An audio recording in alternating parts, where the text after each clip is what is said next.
সন্ত্রাসবাদের কোনো ধর্ম নেই, কিন্তু সব সন্ত্রাসবাদীরাই এক ধর্মের। কি লাইনটা বড্ড শোনা শোনা লাগছে না? আসলে লাস্ট কয়েক বছর এই কথাটা কথা নয়, ট্যাগলাইন বেশ চলছে চারিদিকে, এমনকি বেশ জনপ্রিয় হয়ে উঠেছে। সাথে আর একটা শব্দ এখন আতঙ্কের নাম, শব্দটি হলো জেহাদ। ঠিক ধরেছেন। আমি আজ কথা বলবো বর্তমানে ইসলামকে ভুল বোঝানোর অস্ত্র এই একটি মাত্র শব্দ জেহাদকে নিয়ে। এখন আপনারা ভাবতেই পারেন আমি আবার হঠাৎ কেন ধর্ম নিয়ে বাড়াবাড়ি করছি কিংবা সাফাই গাইতে এসেছি। না, সাফাই ঠিক নয়। আসলে দিনের পর দিন ইসলাম সম্পর্কে যে ধারণা চারিদিকে ছড়িয়ে দেওয়ার প্রচেষ্টা চলছে, অথবা একটা নির্দিষ্ট ধর্মকে নিয়ে যেভাবে ভুল বার্তা প্রচার করা হচ্ছে, তাতে আমার মনে হলো মানুষ হিসাবে অন্যায়, দ্বৈত নৈতিকতা, ভণ্ডামি এবং ক্ষমতার অপব্যবহার কিংবা বর্ণবাদের বিরুদ্ধে শক্ত অবস্থান নেওয়াটা জরুরি। আসল সত্যিটা সামনে আনাটা জরুরি। কারণ এই যে সন্ত্রাসবাদের কোনো ধর্ম হয় না, কিন্তু সব সন্ত্রাসবাদী এক ধর্মের, এটা শুধু একটা কথা নয় বা একটা ট্যাগলাইন নয়, এটা একটা অস্ত্র। একটি নির্দিষ্ট সম্প্রদায়কে দোষারোপ, হেয় এবং সন্দেহের চোখে দেখানোর এক বিষাক্ত প্রচেষ্টা। দুঃখজনক হলেও সত্যি, এই শব্দটার অপব্যবহার হচ্ছে সবচাইতে বেশি মিডিয়া, রাজনীতি এবং কিছু সংগঠনের মাধ্যমে, যারা কেউই ইসলাম সম্পর্কে ঠিকমতো জানেনই না। অথচ এরা জেহাদ শব্দটাকে এখন বানিয়ে ফেলেছে ভয়ের প্রতীক। এরা জানেই না ইসলামে জেহাদ আসলে কি। জেহাদ মানে কি সত্যিই কাউকে হত্যা করা?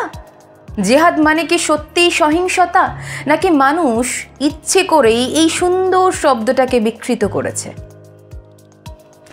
অদ্ভুতভাবে যখনই কোনো অপরাধী মুসলমান হয় তখনই তাকে জেহাদি বলে ট্যাগ করা হয়। আচ্ছা, কোনো ব্যক্তি যদি নিজের স্বার্থে অথবা রাজনীতির কারণে বা মানসিক বিকারগ্রস্ত হওয়ার কারণে জঘন্য কোনো অপরাধ করে, তখন তার সেই অন্যায়কে জেহাদের নামে চালানোটা কতটা যুক্তিযুক্ত?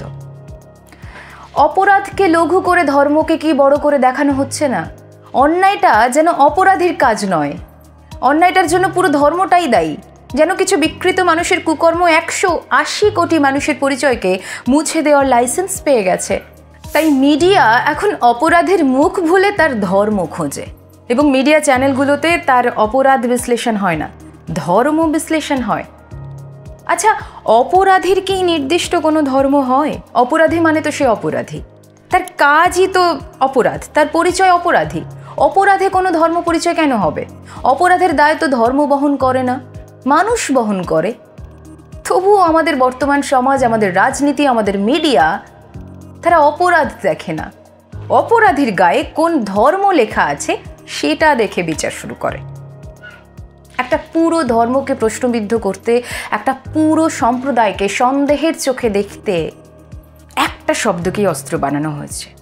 কারণ সমাজ, রাজনীতি আর মিডিয়া জানে একটা ভুল ব্যাখ্যা হাজারটা সত্যকে ঢেকে দিতে পারে। ফলে কি হচ্ছে? ইসলাম সম্পর্কে অন্য ধর্মের মানুষ ভুল তথ্য পাচ্ছে, আর জেহাদ শব্দটা হয়ে যাচ্ছে আতঙ্কের নাম। ফলে মুসলমানদের উপর অন্য ধর্মাবলম্বী মানুষদের ঘৃণা বিদ্বেষ জমছে। কিন্তু বাস্তবে একটা কঠিন সত্য হলো, এই অপব্যবহারের সাথে ইসলামের জেহাদের কোনো সম্পর্ক ছিল না, কোনো সম্পর্ক নেই, আর কোনো সম্পর্ক থাকতে পারে না। কারণ সন্ত্রাসবাদ কখনো ধর্ম থেকে জন্মায় না, এটা জন্মায় ঘৃণা, উগ্রতা, রাজনৈতিক উদ্দেশ্য আর অমানবিক চিন্তা চেতনা থেকে। আর সেই কারণে এই একটি লাইনের নামে যখন একটি পুরো সম্প্রদায়কে একসঙ্গে দোষারোপ করা হয়, চাপিয়ে দেওয়া হয়, তখন সেটা শুধু অন্যায় নয়, এটা মানবতার বিরুদ্ধে অপরাধ। তাই হাতে সময় থাকলে এই ভিডিওটি একটু থেমে দেখুন, শেষ পর্যন্ত দেখুন। কারণ আজ আমি শুধু তথ্য বলবো না, আজ আমি দীর্ঘদিনের বানানো মিথকে ভাঙার চেষ্টা করব, আর এই ভুল ধারণা গড়ে তোলার শিকড়ে একটু আঘাত করব। ভিডিও শেষে আপনি নিজেই বিচার করবেন, এই সন্ত্রাসবাদ, ইসলাম, জেহাদ, এগুলো কি আদেও একে অপরের সাথে জড়িত, নাকি মিডিয়ার এই নাটকগুলো কেবলই একটা রাজনৈতিক অস্ত্র? চলুন শুরু করা যাক। আমাদের দেশে সন্ত্রাসবাদী হামলায় বেশিরভাগ সন্ত্রাসবাদী মুসলিম, সেটা অস্বীকার করার উপায় নেই। কিন্তু যে বা যারা নিজের কোনো অন্যায়, অপরাধের দায় ধর্মের উপর চাপায়, তারাই তো সেই ধর্মের আসল শত্রু। তাছাড়া এই সন্ত্রাসবাদের পিছনে অনেক হিন্দুও জড়িত। মানুষ সন্ত্রাসী হয়, ধর্ম নয়। এবার আসি জেহাদ শব্দের সংজ্ঞায়। জেহাদের অর্থ কি? মিডিয়া তো বলে জেহাদ মানে যুদ্ধ, সন্ত্রাসীরা বলে জেহাদ মানে হত্যা, কিন্তু আসল সত্যটা কি? ইসলাম ধর্ম অনুযায়ী জেহাদ শব্দের মূল অর্থ সংগ্রাম।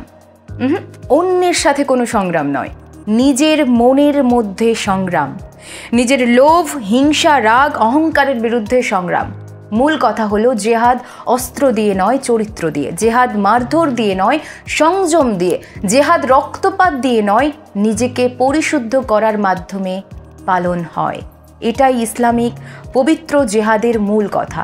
এটা জানার পরেও কেউ যদি বলে জেহাদ মানে মানুষ হত্যা, তাহলে সে হয় অজ্ঞ, নয়তো ইচ্ছে করে ভুল তথ্য ছড়াচ্ছে। মানুষ মেরে ধর্মের দোহাই দেয় যারা, তারা বোধহয় জানে না কোরআন খুব স্পষ্ট করে বলেছে একজন নিরপরাধ মানুষকে হত্যা করা মানে পুরো মানব জাতিকে হত্যা করা, এবং একজন মানুষকে বাঁচানো মানে পুরো মানব জাতিকে বাঁচানো। আচ্ছা, এবার বলুন তো, এই বাণী কোনো সহিংস ধর্মের হতে পারে? হ্যাঁ, ইতিহাসে যুদ্ধ হয়েছে, কিন্তু সেগুলো ছিল আত্মরক্ষার জন্য, নিজেদের এবং নিরপরাধ মানুষদের রক্ষা করার জন্য। ইসলাম কখনো আক্রমণ করতে বলেনি, বলেছে অন্যায়ের বিরুদ্ধে দাঁড়াতে। আমি আবারও বলছি, ইসলাম কখনো নিরপরাধকে আঘাত করতে অনুমতি দেয় না। উল্টে ইসলাম মানুষকে বলে নিরপরাধ প্রাণকে বাঁচানো হলো মহান কাজ। তাই যারা অল্প জ্ঞান নিয়ে মিডিয়াতে চিৎকার করেন যে ইসলামের ইতিহাসে তো যুদ্ধ ছিল, তাদের বলি ইতিহাসের যুদ্ধ আর জেহাদ এক জিনিস নয়। তাই এই অর্ধেক সত্য বলে ভুল প্রমাণ প্রতিষ্ঠিত করাটা একেবারেই অযৌক্তিক। এর ফলে জেহাদ সম্পর্কে না জেনে বুঝেই আজকাল মানুষ এই শব্দটা শুনলেই ভয় পায়। কারণ বর্তমান সমাজ জেহাদ শব্দটা শুনেছে আসল গ্রন্থ থেকে নয়, শিখেছে মিডিয়ার সেনসেশনাল শিরোনাম থেকে। অর্থাৎ যারা ইসলামকে বোঝে না, তাদের জন্য জেহাদ শব্দটাকে ইচ্ছে করে ভয়ঙ্কর বানানো হচ্ছে। মনে রাখবেন, জেহাদ মানে বোমা নয়, ধর্ম নয়, সহিংসতা নয়। জেহাদ মানে নিজেকে বদলানো, নিজেকে সংশোধন করা, নিজেকে আলোতে ফেরানো। তাই যে ব্যক্তি অন্যায় করে সে জেহাদি নয়, সে অপরাধী। আর অপরাধের দায় কখনো ইসলাম বহন করে না। ইসলামে জেহাদ হলো peace, purity and personal transformation. এটাই সত্য, এটাই সত্য জেহাদ, এটাই ইসলামের জেহাদ। তাই আজ থেকে সত্যিটা জানার চেষ্টা করুন, বোঝার চেষ্টা করুন, মানুষকে ভালোবাসুন। কারণ ইসলাম মানে হিংসা, মারামারি, মানুষ হত্যা নয়, সন্ত্রাসবাদ নয়। ইসলাম মানে পিচ, কাইন্ডনেস, হিউম্যানিটি। আজকের এই ভিডিওটি এই পর্যন্তই। কমেন্ট সেকশনে আপনার মতামত জানাতে পারেন। আর ভিডিওটি ভালো লাগলে শেয়ার করুন, যেন আরও মানুষ সত্যটা জানতে পারে। ধন্যবাদ।